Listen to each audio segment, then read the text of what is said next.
Dis-nous pasteur. Shalom, shalom. Ici, c'est le pasteur Mireille Bassirois de J'adore Church, Belgique, la maison des adorateurs. Bienvenue à toi dans ce nouveau numéro de Dis-nous pasteur. Dieu va nous faire du bien, n'échange pas des chaînes, reste là parce que Dieu a une parole pour toi. Et pour ce numéro aujourd'hui, j'ai juste un mot que je veux partager avec toi, que je veux te communiquer, c'est que tu brilles. C'est ma prière. Lève-toi et brille. Lève-toi et brille. Lève-toi et brille. Je vais développer ces sujets avec toi. Je suis dans Ésaïe 60. Au premier verset, nous allons lire les 3 premiers versets. Le premier verset nous dit dans Ésaïe 60, nous dit « Lève-toi, sois éclairé, car ta lumière arrive. Et la gloire de l'Éternel se lève sur toi. » Deuxième verset. « Voici les ténèbres couvrent la terre et l'obscurité les peuples, mais sur toi, l'Éternel se lève. Sur toi, sa gloire apparaît. » Le troisième verset. « Des nations marchent à ta lumière et des rois à la clarté de tes rayons. » Ce que j'aime avec ces 3 versets, c'est que le Seigneur personnalise cette affaire. Je veux que ce soir, même si vous êtes dans un groupe, même si vous êtes dans la famille, que tu personnalises cette histoire. Il dit la première chose, lève-toi. Il n'a pas dit au pluriel. Il n'a pas oublié qu'on est dans des familles. Il n'a pas oublié qu'on était dans des églises. Il n'a pas oublié qu'on est dans des nations. Il a personnalisé cette parole. Et je prie que ce soir, que tu voies Dieu te parler personnellement. Alors le premier verset, il dit, lève-toi, sois éclairé, car ta lumière arrive. Je t'ai dit, le mot que je veux développer avec toi aujourd'hui, c'est briller. C'est quoi briller finalement? C'est le plus simplement possible, c'est juste émettre une vive lumière. C'est ça briller, émettre une vive lumière. Je suis en train de prier, comme je suis en train de commencer ce message, que le Seigneur émette une lumière sur ta vie. Je prie que le ciel émette une vive lumière sur tes affaires. Que le Seigneur émette une vive lumière dans ta santé. Que le Seigneur émette une vive lumière dans tes entreprises. Que le Seigneur émette une vive lumière dans tes projets au nom puissant de Jésus-Christ. Je vais prendre quelques synonymes de briller pour que tu comprennes ce que je vais développer ce soir. Briller, c'est juste dire éclairer, étinceler, luire, miroiter, rayonner, reluire ou scintiller. Je prie que tu commences à briller de 1000 feux dans ce mois ici. Ma prière, ou la raison même que je sois ici aujourd'hui, je prie que le Seigneur te fasse briller. Dans tout ce que tu fais, qu'il te fasse briller. Je vais dire à quelqu'un qu'il y a un temps pour tout. Il y a un temps où tu peux rester dans les ténèbres, il y a un temps où tu peux rester dans l'anonymat, mais il y a un temps où tu dois briller. Alors je prie que le Seigneur t'éclaire, que le Seigneur t'étincelle, que le Seigneur te fasse luire, que le Seigneur te fasse rayonner, que le Seigneur te fasse scintiller au nom de Jésus. Alors ici la parole nous dit, le premier verset, lève-toi et sois éclairé. Donc la première chose qu'il nous fait, c'est comme un ordre. Il dit, lève-toi. Dans ces temps ici de ta vie, prends ça comme un ordre divin. Prends ça comme une instruction qui vient directement de Dieu. Lève-toi. Je ne sais pas dans quelle position tu te trouves aujourd'hui. Je ne sais pas qu'est-ce que tu es en train de faire. Je ne sais pas dans quelle situation tu es en train de traverser. Je ne sais pas dans quelle position tu te trouves. Mais l'ordre divin est venu vers toi aujourd'hui et te demander de te lever. Le premier mot, il dit « lève-toi ». Encore une fois, il n'a pas dit « levez-vous ». Il n'a pas dit « levons-nous ». Il a dit « lève-toi ». Personnalise cet ordre comme si Dieu lui-même venait te dire de te lever. Ça fait longtemps que tu es resté couché. Peut-être que c'est ta position. Je ne sais pas quelle position tu as. Mais la première des choses que je te donne comme conseil aujourd'hui, écoute la voix de Dieu et lève-toi. Deuxième des choses, obéis à cette voix qui te dit de te lever pour que tu puisses briller. Il nous donne cet ordre de nous lever. C'est comme l'appel à l'action. C'est un appel à l'action. Quelqu'un qui est couché, il est inactif. Quelqu'un qui est couché, il ne fait rien. Quelqu'un qui est couché, il n'est pas en mouvement. Mais il commence, si tu veux briller, si tu veux que la lumière vienne sur toi, la première des choses, tu écoutes la voix de l'Éternel qui te demande de te lever. Deuxièmement, que tu obéisses à cette voix qui te demande de te lever, obéir à cette instruction, obéir à cet ordre. Je veux dire à quelqu'un qui est resté longtemps dans la paresse, lève-toi. Quelqu'un qui est resté longtemps dans la maladie, lève-toi. Quelqu'un qui est resté longtemps dans la pauvreté, lève-toi. Quelqu'un qui est resté longtemps au chômage, lève-toi. Quelqu'un qui est resté longtemps dans la perdition, lève-toi au nom de Jésus. Dieu veut que nous puissions sortir de cette passivité. Tu sais, quand l'ordre vient et Dieu nous demande de nous lever, c'est que la position que nous avons ne le plaît pas.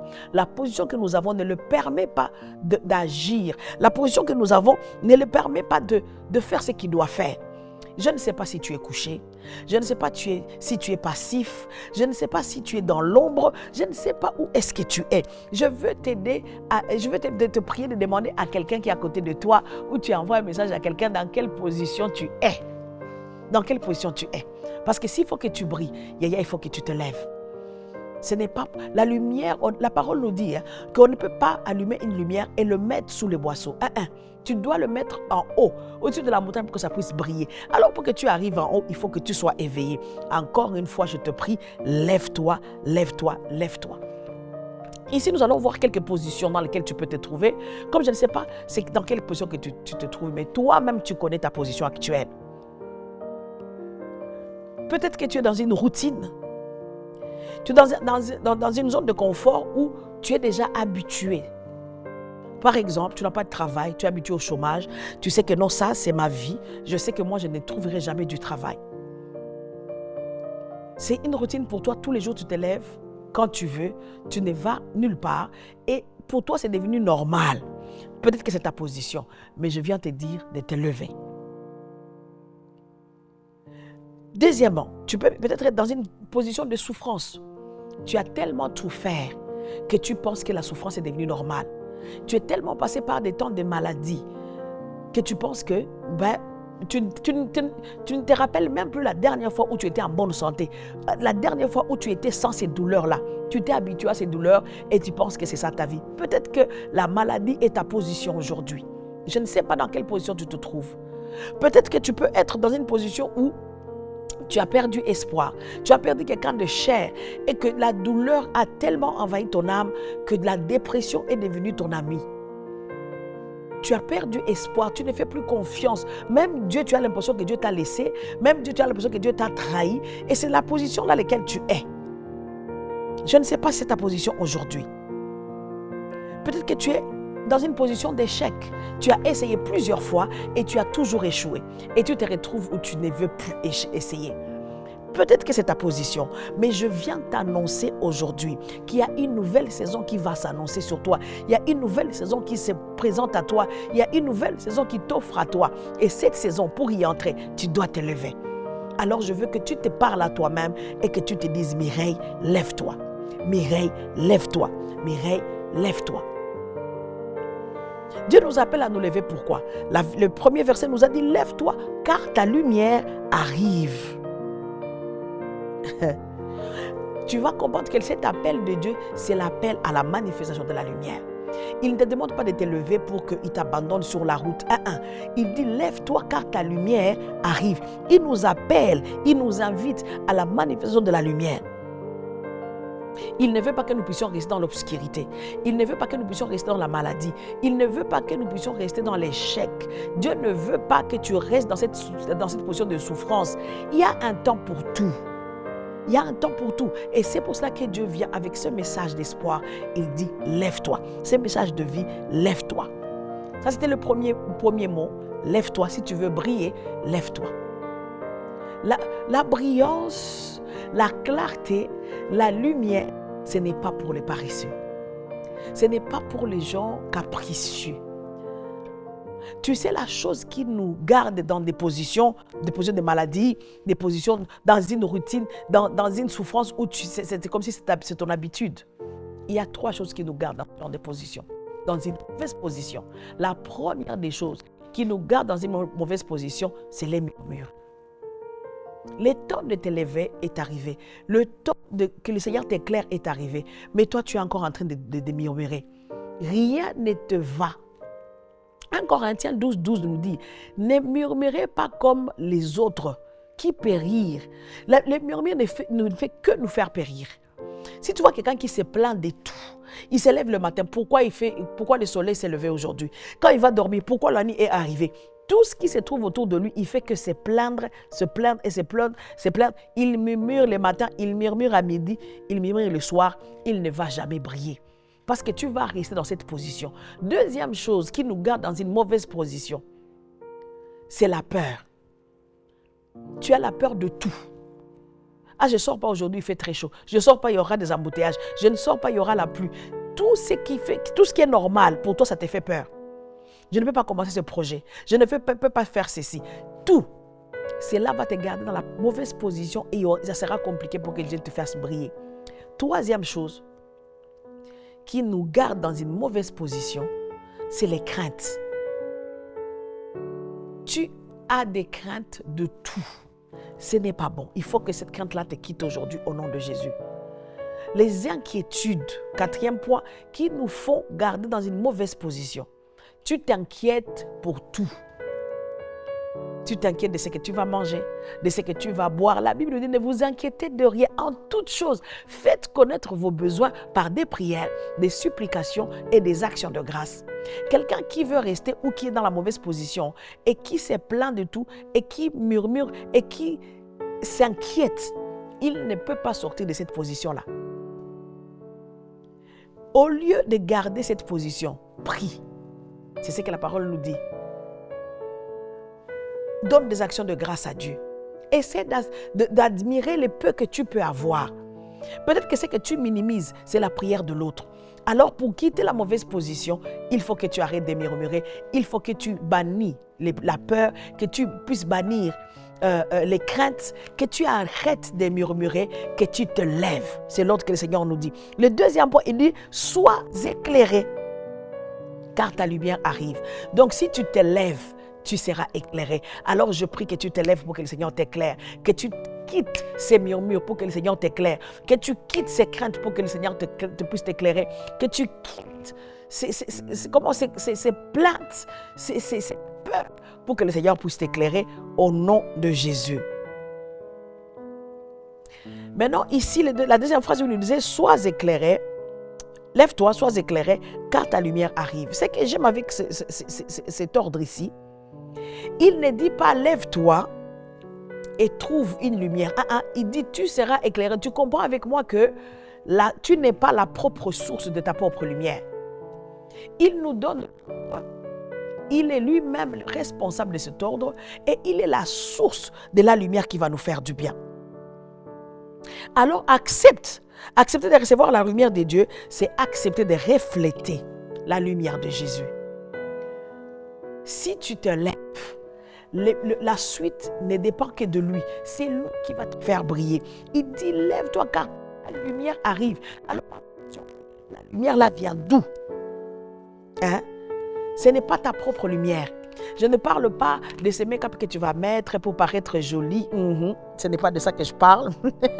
Je ne parle pas des choses que tu vas formater pour que tu puisses attirer l'attention. Ce n'est pas de ça que je parle. Je parle d'une lumière qui vient du ciel pour t'éclairer, pour en fait exposer la vraie toi, la meilleure version de toi. Alors il nous dit, lève-toi car ta lumière arrive. Maintenant, où est ta lumière? Je suis ici dans Jean 8, 12. La parole de Dieu me dit, Jésus leur parla de nouveau et dit. Ah, j'aime quand Jésus parle. Tu sais, dans la parole, chaque fois que Jésus répond à une question ou quand Jésus répond à une menace ou quand il parle, ça me fait du bien. Il a tellement de l'éloquence. Il a tellement de classe que quand Jésus parle, je me sens bien. Écoute ce qu'il dit. Jésus leur parla de nouveau et dit, je suis, c'est Jésus qui parle là, je suis la lumière du monde. Je suis la lumière du monde. Je suis la lumière du monde. Tu peux te rendre compte. Quelle audace, quelle classe, quel charisme. Il se lève et il dit, je suis la lumière du monde. Écoute la suite. Celui qui me suit ne marchera pas dans les ténèbres, mais il aura la lumière de la vie. Tu te rends compte? Il dit, lève-toi et sois éclairé, car ta lumière arrive. Ce n'est pas que la lumière que le Seigneur nous propose, c'est une lumière qui va formater. Lui-même, il est la lumière. Jésus est la lumière. Et c'est lui qui va nous éclairer. Alors tu vas comprendre que si tu acceptes que Jésus soit la source de ton énergie, la source de ta clarté, la source de ta lumière, tu vas briller que tu le veuilles ou pas. C'est pour ça que tu vas voir des gens, tout ce qu'ils font, le réussit. Pourquoi? Parce qu'ils sont connectés à la source. Comprends que quand tu as reçu l'ordre de te lever, ce n'est pas en vain. Ne garde pas la position que tu as. Quitte cette maladie, quitte cette position de malade et connecte-toi à la lumière, qu'il t'éclaire et que tu retrouves, que tu voies ta guérison. Quitte ce manteau de pauvreté. Connecte-toi à la source qui est Jésus, qui est la lumière, qui puisse te montrer la richesse. Depuis que tu tombes dans ces mêmes péchés, ça ne va pas changer. Depuis que tu aurais fait les mêmes bêtises, tu ne vas pas évoluer. Je te prie d'écouter cet ordre que le Seigneur nous donne aujourd'hui. Lève-toi, quitte le péché, arrête de rester dans cette position de faiblesse et connecte-toi à la source qui est la lumière, qui est Jésus. C'est notre source de lumière. Alors il dit que cette lumière qui vient, ce n'est pas une lumière qui va être là aujourd'hui et qui va disparaître. Il dit ta lumière arrive. Quand cette lumière arrive, c'est pour te stabiliser. Quand cette lumière arrive, c'est pour te fortifier. Quand cette lumière arrive, c'est pour t'amener plus loin. Quand cette lumière arrive, c'est pour te soutenir. Je prie que tu acceptes Jésus. Quand il a dit, je suis la lumière du monde, et celui qui me suit, ne marchera plus dans les ténèbres. Alors ma deuxième question aujourd'hui, c'est qui suis-tu? Qui tu suis? C'est qui ton modèle? C'est qui ton modèle? Qui te fait trembler? On a placé nos confiances dans les humains. Quelqu'un a réussi dans la politique, c'est mon mentor. Je ne suis pas contre toutes ces choses. Mais je t'assure, si tu fais de Jésus ton modèle, tu ne marcheras plus jamais dans les ténèbres. Si tu suis Jésus-Christ comme ton Seigneur et ton Sauveur, tu ne marcheras plus jamais dans les ténèbres. On a regardé les hommes et quand tu les approches, tu es déçu. Tu le vois à la télé, tu vois comment il est brillant, mais dès que tu t'approches de lui, le caractère qu'il peut avoir te déçoit. Mais Jésus n'a jamais déçu quelqu'un. Si tu le suis, tu ne marcheras jamais dans les ténèbres. C'est ce qu'il nous promet ici et il est lui-même la vérité. Il dit, si tu le suis, tu marcheras plus dans les ténèbres et tu auras la lumière de la vie. Tu auras la lumière de la vie. Je prie que tu ouvres tes yeux aujourd'hui et que tu te connectes à la source, à la vraie source de lumière qui est Jésus. Quelqu'un peut me dire, moi j'ai Jésus et je ne brille pas. Si c'est le cas, regarde bien à quelle position tu es. Parce que cette brillance n'est pas pour les gens paresseux. Cette brillance n'est pas pour ceux qui sont assis. Si tu t'es levé, sûrement que Dieu va t'éclairer. Parce que l'action, le Seigneur nous appelle à nous lever, il nous appelle à l'action, il nous appelle au mouvement, il nous appelle à ne pas rester dans la passivité. Dès que tu te lèves, le deuxième mouvement à faire, c'est te connecter à la lumière, te connecter à Jésus. Et puis troisième point, c'est marcher avec lui. Te lever, te connecter et le suivre. Tu ne marcheras plus jamais dans les ténèbres. Il dit que celui qui le suit ne va plus jamais marcher dans les ténèbres. Je ne sais pas encore une fois, toi qui tu suis. Et puis quatrième point, il dit, la gloire de l'Éternel se lève sur toi. Ici, cette gloire, quand on parle de cette gloire ici, c'est la doxa, cette lumière qui nous fait briller, cette lumière qui nous donne la clarté, cette lumière qui vient nous éclairer. Je prie que la parole de Dieu, que cette doxa entre dans ton esprit, que ça te donne la connaissance de Dieu que tu n'avais pas auparavant. Ça va te faire, ça va t'éclairer. Ça va te faire briller au nom de Jésus. Tu sais, tu dois savoir que la gloire, dans ce quatrième point, la gloire, c'est pour des gens qui sont en mouvement. Impossible de vivre la manifestation de la gloire, de vivre la manifestation, au fait, être éclairé en étant passif. Impossible. La manifestation de la gloire, c'est pour ceux qui sont en mouvement. Plus tu es en train de servir Dieu, plus tu es en train de croire en Dieu, plus tu es en train de payer le prix du salut, tu es en train de briller. Je prie que tu ne stagnes pas au nom de Jésus. Je chasse tout esprit de stagnation dans ta vie au nom de Jésus. Tout esprit qui te retient au même niveau depuis tu n'évolues pas, je le brise au nom de Jésus. Parce que si tu te mets en mouvement, la manifestation de la gloire sera ta part. Il dit que la manifestation, la gloire de l'Éternel se lève sur toi. Elle se lève quand elle est consommée. Cette gloire, quand tu consommes la gloire de Dieu, il renvoie la gloire. Quand tu consommes la gloire, il renvoie la gloire. Quand tu consommes la gloire, il renvoie la gloire. Tu sais, quand tu as reçu, tu as vu Dieu et que tu t'arrêtes là, tu ne vas jamais l'expérimenter autrement. Mais tu expérimentes Dieu, que j'appelle la manifestation de sa gloire. Si tu expérimentes Dieu et que tu savoures cette présence, tu les partages, demain il vient encore, il te remplit. C'est là qu'on parle de cette source qui ne tarit jamais. Et cette source se renouvelle tout le matin. Il dit sa bonté se renouvelle sur nous tout le matin. Et c'est de la même façon, la gloire, tu la consommes, elle se multiplie. Plus tu l'utilises, plus elle t'éclaire davantage. Et si tu ne le fais pas, quand tu as arrêté de l'utiliser, tu as fermé le robinet. Alors je prie vraiment que tu puisses consommer la gloire de Dieu, que tu puisses consommer la présence de Dieu. Quand tu entres dedans, savoure jusqu'à sa plénitude, parce que demain tu verras encore une autre gloire qui va se manifester. Tu sais, c'est comme qu'est-ce que je peux donner comme exemple? Tu veux devenir un bon prédicateur? Prêche, prêche encore, prêche encore, prêche encore. Tu veux devenir un bon chanteur? Chante, chante encore, chante encore, chante encore. Plus tu chantes, plus le Seigneur développe ton don, plus le Seigneur parfait ton don, plus comment tu brilles en fait. Si tu veux avoir de bons résultats, continue à travailler, continue à travailler. Si aujourd'hui tu as commencé et tu veux seulement, je me suis levé aujourd'hui, je vais briller aujourd'hui, ça sera compliqué. Plus tu marches, plus tu gardes, tu restes en mouvement, ta gloire se lève. La gloire de Dieu se lève sur toi, n'est-ce pas? Alors tu vas suivre, tu vas voir le mouvement que je demande ici. Tu fais 4 pas. Le premier, tu te lèves. Deuxième pas, il t'éclaire. Troisième pas, tu commences à refléter sa lumière sur toi. Quatrièmement, là seulement, tu bénéficies de la brillance. Tu te lèves, il t'éclaire, tu commences à refléter ta gloire et tu brilles. Tu vas comprendre que plus tu as une révélation de Dieu et que tu cherches une autre révélation, le Seigneur se révèle encore. Je veux dire à quelqu'un que tu sois un assoiffé qui ne va jamais être satisfait. Un assoiffé de la présence de Dieu comme jamais auparavant. Si tu veux expérimenter Dieu, quand il se révèle à toi, cherchez-le encore et encore.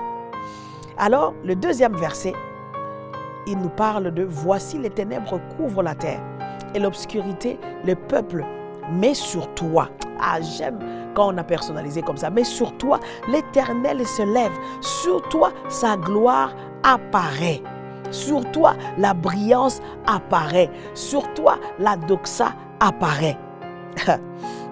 L'obscurité peut représenter beaucoup de choses. La première des choses que l'obscurité représente, c'est le péché. Ma question aujourd'hui pour toi, que fais-tu?